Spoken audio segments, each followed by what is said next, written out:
What's going on, everybody? Class is in session for this video because in this video I'm going to be discussing how to strategically and more smartly, if that's a word, sell your cards and use that asset, that value, that money, and to put it into something better.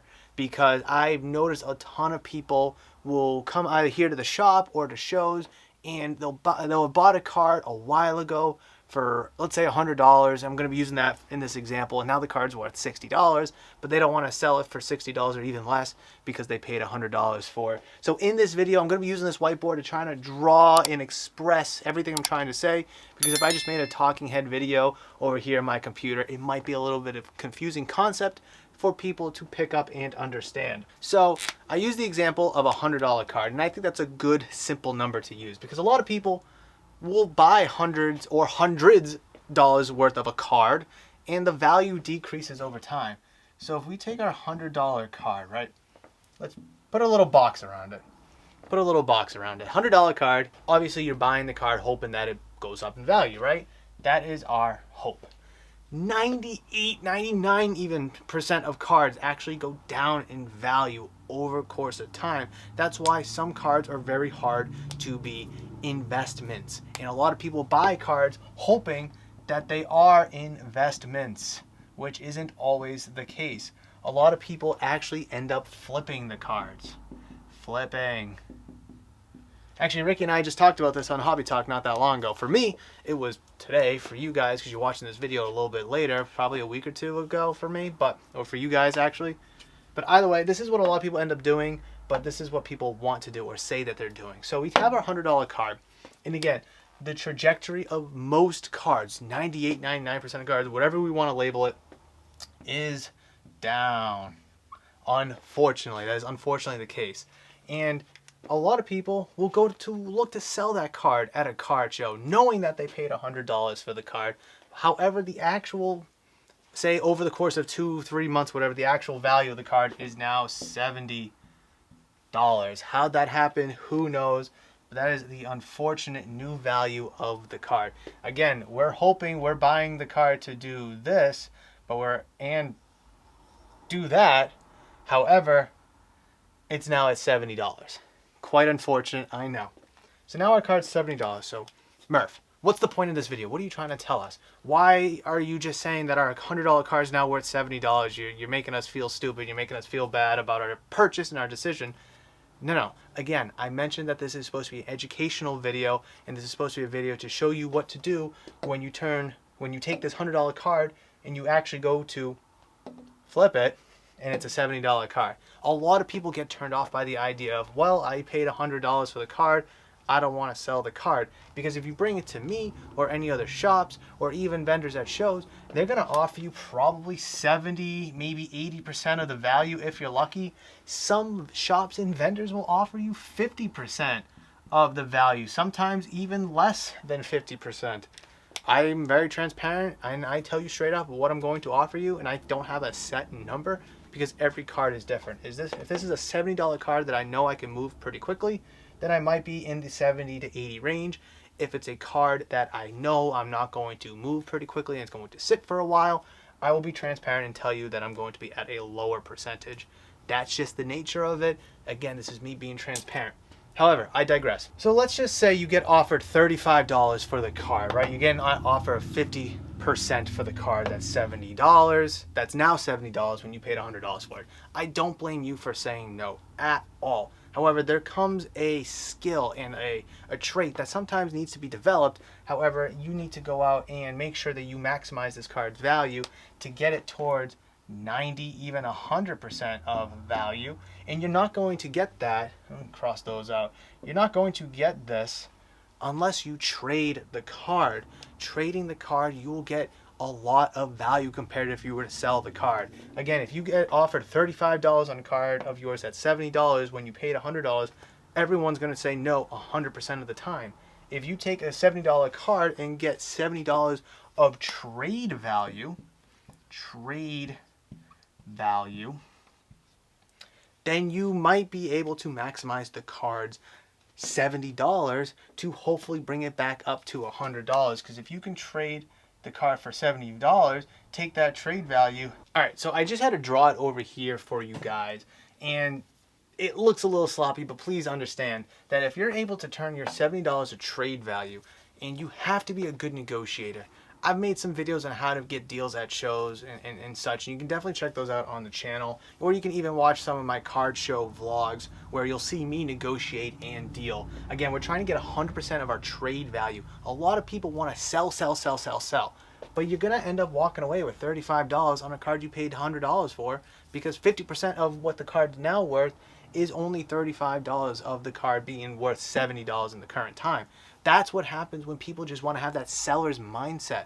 But if you're really invested and you really want to be a part of the fabric of this hobby, then you should have absolutely no problem wanting to trade. Again, that's how we're going to maximize our $70 of value. We're going to trade the card. Again, a lot of people don't want to trade. I don't know why, because they just want the money. Well, if you just want the money, you're always going to lose, especially when you're dealing with newer modern cards, ultra modern cards for that matter. So we're going to trade our $70, right? $70 of trade value. Now we're going to trade down. I think that's the biggest thing. You don't want to do one for one. I think that's a very bad idea. We want to split our one asset into multiple assets to hopefully for those to appreciate over time. Now it doesn't matter what you get, whether it's a quarterback, a superstar for basketball or whatever. It doesn't matter what you trade into, but trade down 2, 3, 4 cards even, I think is a very good plan. So if we can get 3 cards here, $25 to $30, $30 to $35, and $20 to $30.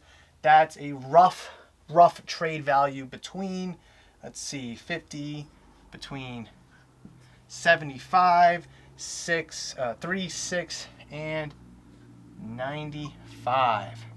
All right. Now, Murph, whoa, Murph. How do we go from a $70 trade value to potentially getting $75 to $95 worth of trade value for these 3 new cards that we're trading for? Well, when you take one card and you trade out of it for multiple cards, that idea is called trading down. You're trading down into something. A lot of people want to trade up into stuff. They want to take their junk, their 10, 15, 25 cards, and they want to get that one good card. I don't mind trading down because I could always use the inventory as a shop owner. However, some people don't have their own shops. They don't want all the inventory. So it just depends on where you are in this hobby and what you're trying to do.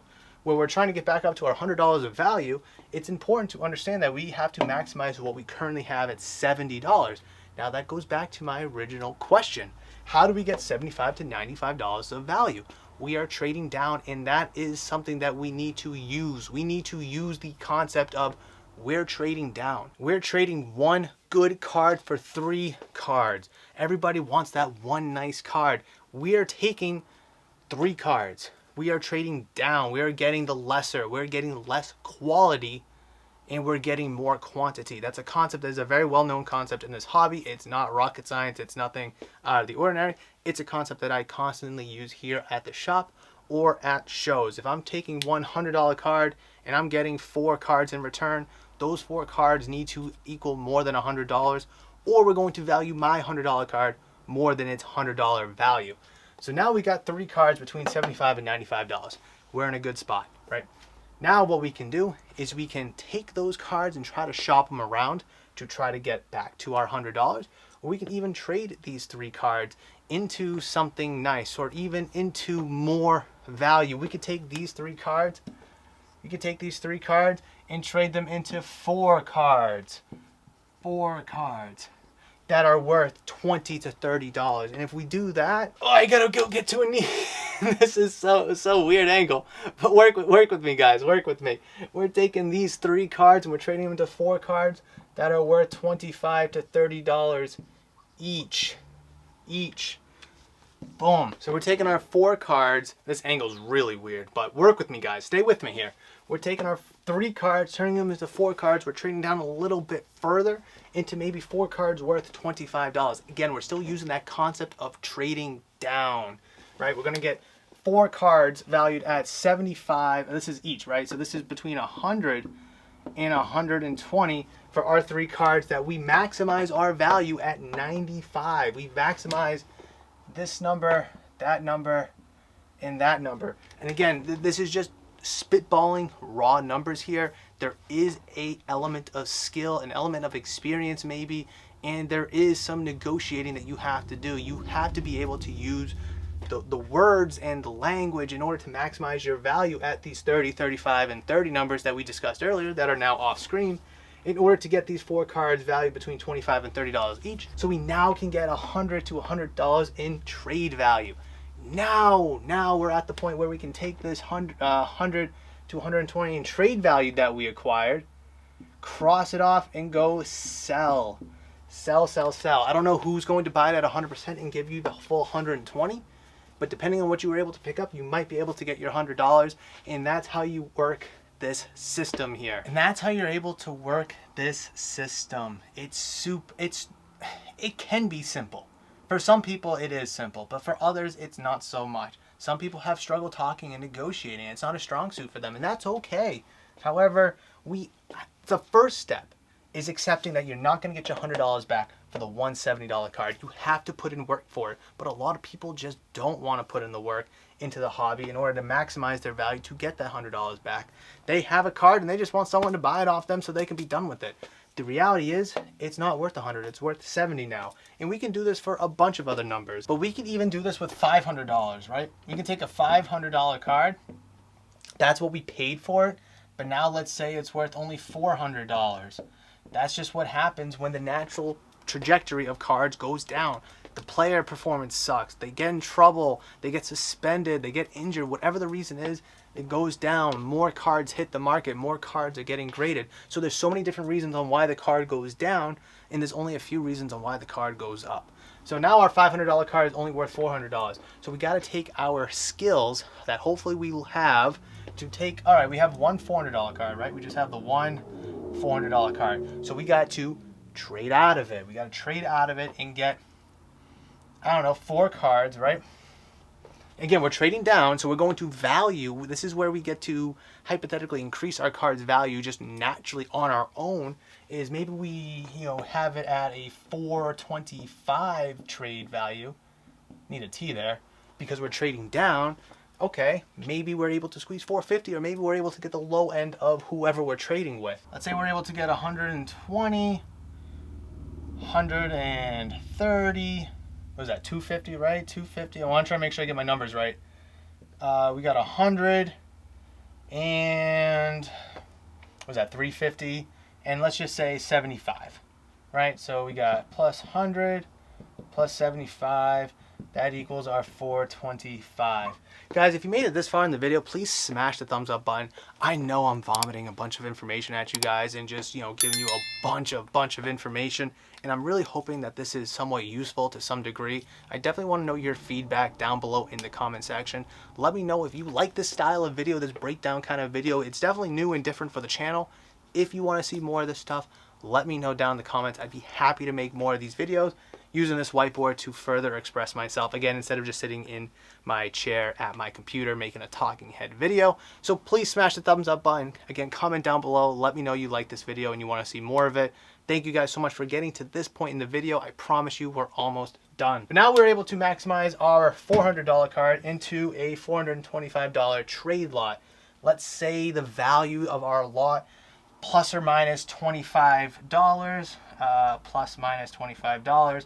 So now we have to take our lot that is now worth 275, 125, and 100 plus equals 300, 400, boom, now we have $500. Hey, it's Murph from the future, guys. I kind of want to slide in here and make a subtle correction, because when I was doing this math that you see here, I plus or minus the 25 for the $250 number. I got 250 when I added 120 and 130 together to make the math easier for me when I was chopping it up for you guys to help me get to the 425 number. However, we have 4 cards in this example. We have 4 cards, so the 120 and 130 are both supposed to get an additional $25, which I failed to do here just because I thought I was dealing with 250. That was just an addition of 2 numbers. So actually, this lot is supposed to be valued at $525.